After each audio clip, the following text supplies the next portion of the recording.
It's me again, Koosha Azim.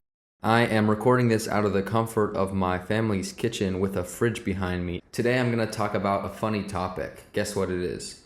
We're going to discuss why technocrats or successful technologists like Sam Altman, Mark Zuckerberg, Elon Musk really want to be philosophers.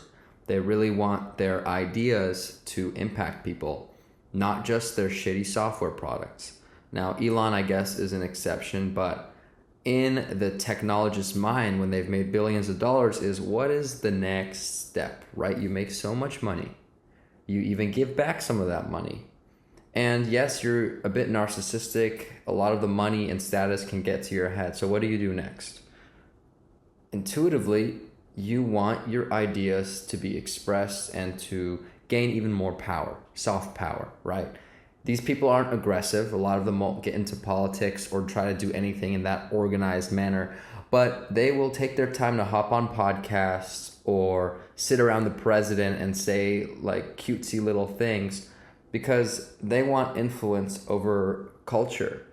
I think, I wouldn't say they all want influence over culture, but I think the next step when you've acquired wealth is to just contemplate existence and to tell people why things are the way they are and have your way of doing that be correct and come from a place of like, look, I've already accomplished the heights. I've been the prince.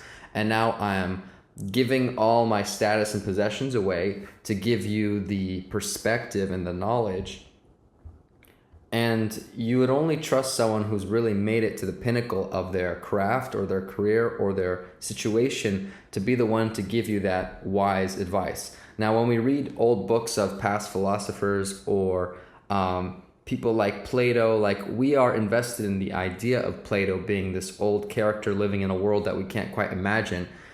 But with that said, today we can't recreate that sort of aura or mystique, but we can rise and show our wealth and show the standards at which we live and at which we produce things, and have that be a reason why people invest in our message or at least tune in, right? The reason why people love or hate these billionaires is not just because of the money they have, but over the control of ideas and the norms. Because what they've created has surpassed their level of control, their level of responsibility. And now you have a bunch of people on payroll, you have a bunch of locations across the world. It's like you could think of an office like a military base in the way, except that office is carrying with it some ideas and some commercial presence, which subconsciously has an impact of the consumers in that region or what they want, the products they're interested in, and the ideas they're willing to entertain as part of their worldview. So I think technocrats logically want even more control. Once they've created a successful product, they want the product to be their philosophy and their perception of everything.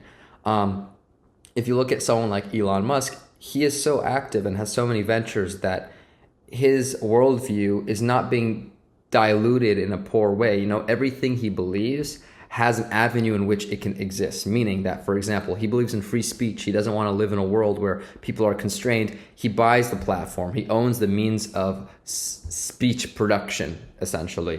And he wants to go to space, so he does the space stuff. He wants control of the energy and the cars and the autonomous transportation, so he takes ownership of that. And thus, the way he sees the world and the futuristic vision he has, which essentially is a chain of arguments, is a kind of philosophy or a worldview, gets to play out.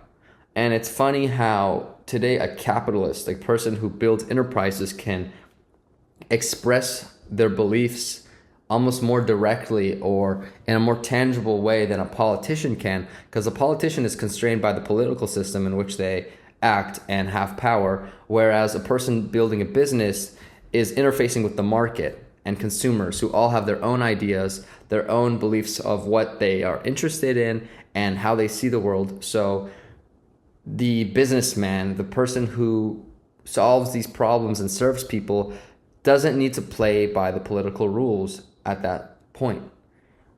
But after a certain point, when they've gotten that power, when they have realized their connection to the people, they might want more. They might want more control.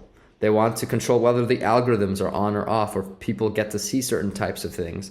They can control which governments are our allies by the narrative and which ones aren't. So naturally, when you have that level of power and responsibility, it innately carries some political undertone.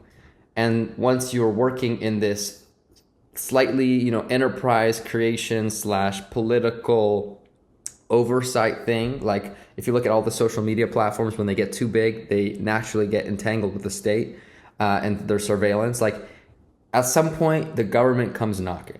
And so all of these founders, all these technocrats do have a worldview, do have a political opinion the second the stakes are that high. And some take it further by having more enterprises or more podcast episodes where they can explain themselves and try to get control or own the popular opinion a bit and push back some of the hatred by proving that they are intelligent or that they're ethically right. And the reason they're doing things is for the betterment of society, and thus they are leaders or people whose opinions and perspectives we can tolerate. Yeah.